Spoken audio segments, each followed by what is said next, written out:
bisa melakukan aktivitas kami Tuhan. Oleh karena itu Tuhan, kami bersyukur punya Allah seperti Engkau, punya Allah yang sanggup menuntun hidup kami. Bahkan bukan hanya sekadar menuntun hidup kami, tetapi Allah yang kami sembah adalah Allah yang sanggup menyelamatkan hidup kami. Terima kasih Bapa, saat ini kami akan bersama-sama untuk membaca dan merenungkan kebenaran firman Tuhan. Urapi hamba-Mu, pakai hamba-Mu, agar setiap kata-kata yang keluar dari bibir mulut hamba-Mu bukanlah keinginan hati hamba-Mu, melainkan kehendak dari Bapa yang di surga. Kami mau serahkan ibadah kami hari ini, bahkan kebenaran firman Tuhan dari awal pertengahan hingga berakhirnya. Biar kuasa Tuhan yang nyata dalam hidup kami. Dan pujilah Engkau ya Tuhan, di dalam nama Yesus Tuhan kami berdoa dan mengucap syukur. Haleluya, amin. Silakan duduk kembali Bapak Ibu, saudara yang dikasihi dalam Tuhan kita Yesus Kristus. Shalom, shalom. Apa kabarnya? Luar biasa.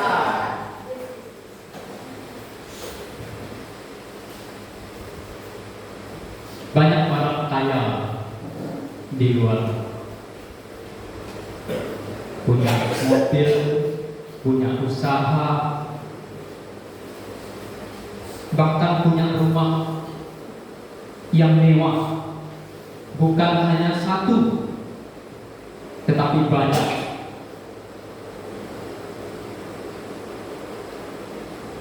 Tetapi masih banyak hal yang mereka alami dalam hidup mereka yang tidak menyenangkan hidup mereka. Mereka masih banyak berbuat jahat terhadap orang lain, karena mereka merasa bahwa hidup mereka tidak sempurna. Meskipun hidup mereka sudah berlimpah-limpah hartanya, tetapi mereka merasakan bahwa masih ada yang kurang dalam hidup. Oleh karena itu Bapak Ibu Saudara yang terkasih dalam Tuhan kita Yesus Kristus, hidup kita tidak sempurna. Oleh karena itu kita merenungkan satu tema, yaitu hidup yang disempurnakan. Mari kita buka kitab kita di dalam Kitab Filipi pasal 2 ayat yang pertama sampai ayat yang ke-11.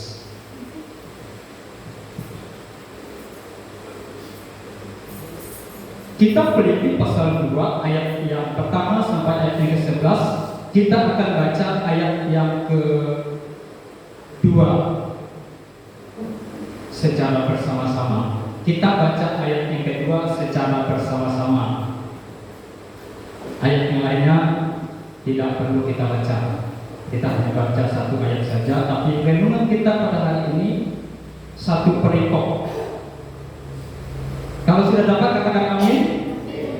Oke, kita baca sama-sama ayat yang kedua. 1, 2, 3. Karena itu sempurnakanlah sukacitamu yang ini, dan dapatkan sekali seperti dalam satu kasih, satu jiwa, satu tujuan. Terima kasih. Tema kita hari ini hidup yang disempurnakan. Sesuai dengan apa yang saya katakan tadi, bahwa banyak orang di luar sana yang hidupnya berlimpah-limpah harta, tetapi masih merasakan bahwa belum ada yang sempurna dalam hidupnya. Oleh karena itu mereka nekat berbuat yang tidak baik dengan cara korupsi dan mengambil hak-hak orang lain, karena mereka merasa bahwa hak itu masih kurang, meskipun mereka sudah berlimpah. Nah, oleh karena itu Bapak Ibu Saudara yang terkasih dalam Tuhan Yesus, ada 3 hal yang perlu kita tanamkan dalam hidup kita untuk menjadikan hidup yang disempurnakan. Yang pertama, dalam hidupnya ada hati Kristus. Filipi pasal 2 ayat 5 sampai 7 ayat yang ke-5 sampai yang ke-7 di situ berkata, Hendaklah kamu dalam hidupmu bersama menaruh pikiran dan perasaan yang terdapat juga dalam Kristus Yesus, yang walaupun dalam rupa Allah tidak menganggap kesetaraan dengan Allah itu sebagai milik yang harus dipertahankan, melainkan telah mengosongkan dirinya sendiri dan mengambil rupa seorang hamba dan menjadi sama dengan manusia. Kata menaruh pikiran dan perasaan dalam Alkitab bahasa Mandarin adalah menjadikan hati Kristus sebagai hati kita. Alkitab bahasa Mandarin diterjemahkan menjadikan hati Kristus menjadi hati kita. Artinya, bagaimanakah hati Kristus yang ingin kita jadikan hati kita? Yang pertama itu adalah lemah lembut. Kristus itu lemah lembut, tidak kasar. Bayangkan kalau Yesus kasar, Yesus garam waktu dari salibkan itu, waduh. Mungkin orang-orang yang menyiksa dia lawan. Ya. Alkitab bilang 1000 lawan 1 siap. Jadi oleh karena itu Bapak Ibu Saudara yang terkasih dalam Tuhan Yesus Kristus, hati yang harus kita miliki, hati yang harus kita tanamkan dalam hidup kita, yaitu hati Kristus, menyangkut masalah lemah lembut, tidak kasar terhadap orang lain. Kadang-kadang kalau kita berkomunikasi sama orang di luar sana, ada yang kita ngomongnya lembut tapi jawabnya kasar sama kita. Apakah mereka memiliki hati Kristus? Tapi juga ada orang yang sudah percaya kepada Tuhan Yesus, ngomongnya juga kasar.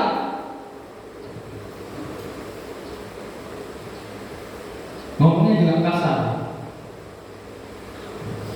Mungkin itu sebuah karakter. Karakter itu tidak bisa diubah secara spontan. Yang kedua, hati Kristus yang perlu kita tanamkan dalam hati kita, yaitu sabar. Menghadapi masalah harus dihadapi dengan sabar. Jangan emosi, sedikit-sedikit emosi, marah, ya. Memang kita secara manusia tidak luput yang namanya emosi, karena manusia itu diberikan akal, pikiran, dan emosi, ya. Oleh karena itu, kalau hati kita sudah sakit, dan mulai emosi, ya. Jadi hal yang kedua yang kita tanamkan dalam hidup adalah hati Kristus. Yang kedua itu adalah sabar. Orang yang sabar itu, kata pepatah mengatakan subur, gitu ya. Orang yang sabar adalah orang yang subur. Yang ketiga itu baik. Hal yang kita tanamkan dalam hati kita sesuai dengan hati Kristus. Yang ketiga itu adalah baik. Tidak jahat. Kalau orang jahat terhadap kita balas dengan kejahatan. Ada pepatah mengatakan kejahatan dibalas dengan kebaikan. Kalau kejahatan dibalas dengan kejahatan, itu masih dalam berlaku hukum Taurat. Ganti gigi ganti gigi, nyawa ganti nyawa. Dalam hukum Taurat seperti itu. Kita jahat, orang lain jahat terhadap kita juga jahat. Bahkan mungkin lebih jahat lagi, gitu ya. Nah, itu tidak ada hati Kristus, gitu ya. Kemudian yang keempat itu murah hati. Tidak tinggi hati. Orang yang murah hati ini tidak sombong. Beli ini, wah, ini hasil keringat saya. Ini karena kehebatan saya, karena kepintaran saya. Sedikit-sedikit ngomong, ngumpul-ngumpul, wah, menceritakan diri sendiri. Atau tidak, menggosip orang lain, gitu kan? Nah, itu ciri-ciri orang yang tinggi hati. Murah hati, mengampuni orang yang bersalah kepada kita. Jangan tinggi hati. Doakan orang yang bersalah kepada kita. Apalagi kita yang bersalah kepada orang lain. Harus kita doakan diri kita sendiri. Ampuni diri kita sendiri. Baru kita bisa mengampuni orang lain.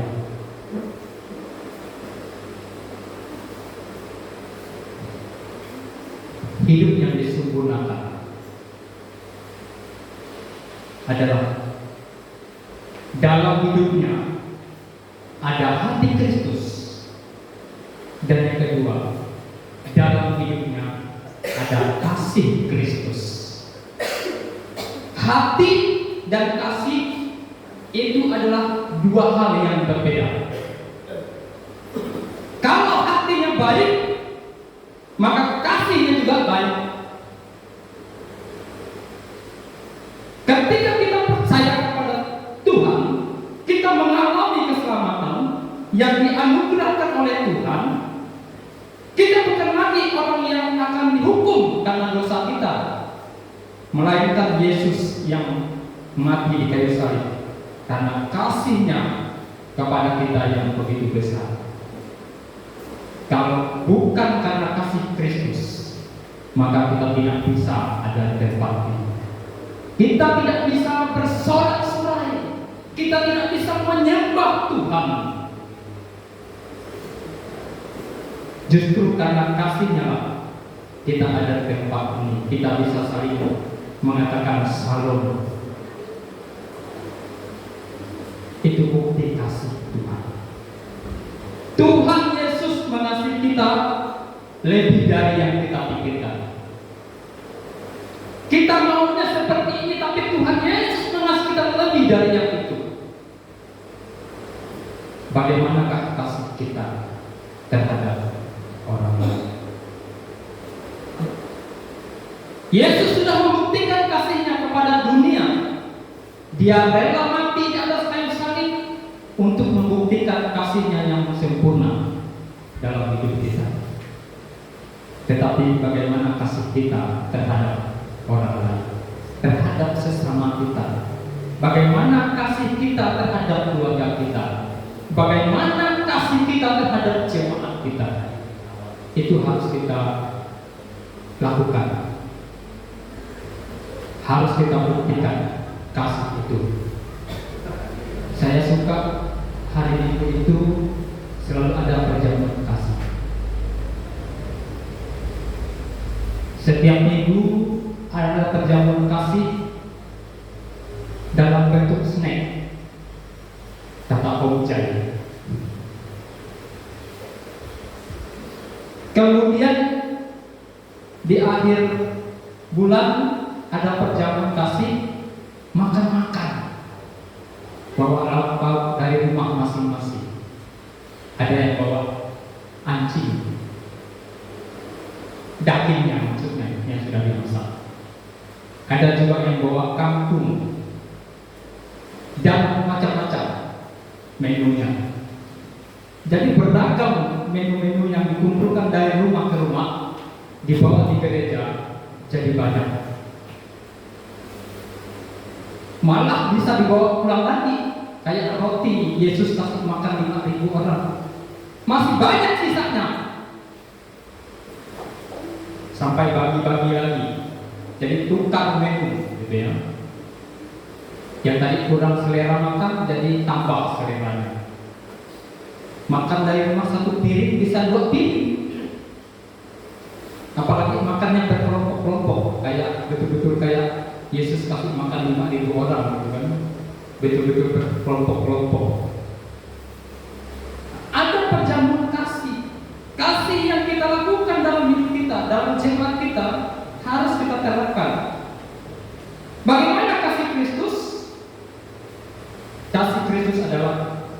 yang rela berkorban. Kasih Kristus peduli terhadap sesama. Kasih Kristus mengasihi dengan segenap jiwa. Jadi tidak tanggung-tanggung, segenap hati saja. Tidak. Yesus mengasihi kita dengan segenap jiwa. Hidup yang disempurnakan adalah di dalam hidupnya ada hidup yang ketiga. Dalam hidupnya ada hati Kristus, itu yang pertama. Yang kedua, dalam hidupnya ada kasih Kristus.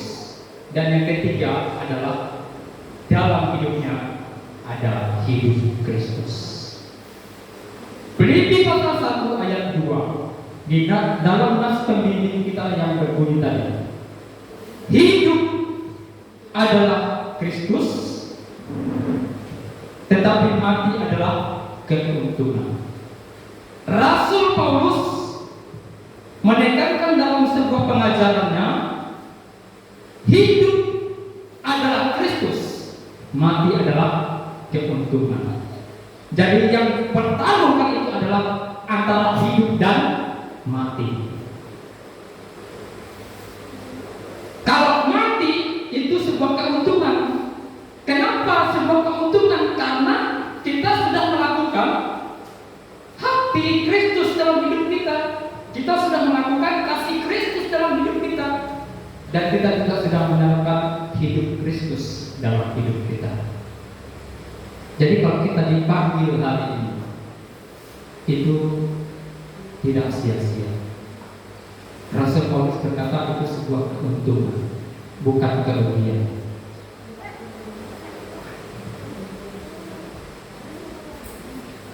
Karena kalau sudah meninggal, tidak ada lagi penyesalan. Oh, menyesal saya meninggal cepat. Tidak ada lagi kata penyesalan. Dasar pengajaran Rasul Paulus, di dalam hidupnya ada hidup Kristus. Orang yang dalam hidupnya ada hidup Kristus, maka ada hubungan yang sangat intim dengan Tuhan. Hubungan yang intim dengan Tuhan.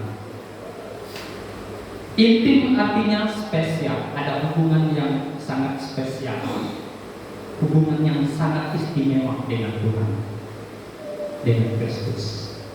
Hari ini kita beribadah di tempat ini bukan karena siapa-siapa, bukan karena disuruh, bukan karena dipaksa, atau mungkin karena dikasih duit, tetapi karena Kristus ada di hati kita. Kristus ada di hidup kita.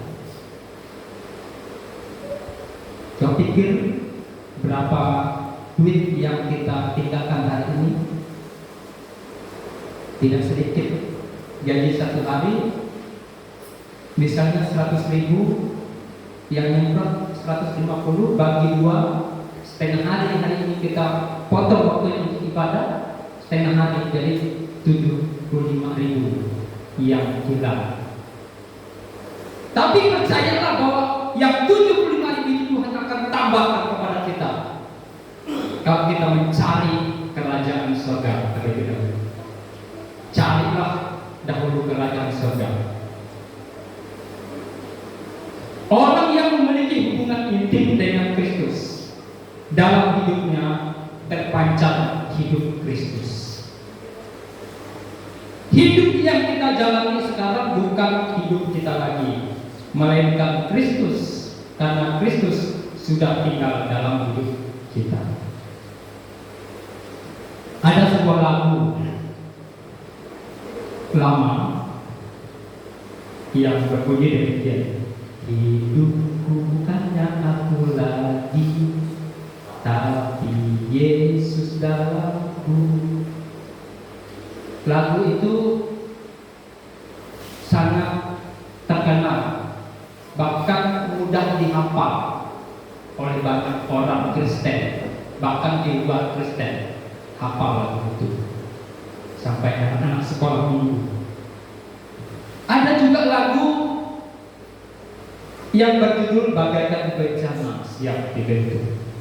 Refnya berbunyi, ku mau sepertimu Yesus, disempurnakan selalu dalam segenap jalanku, memuliakan nama-Mu. Kita mau hidup kita disempurnakan. Kita mau hidup kita disempurnakan.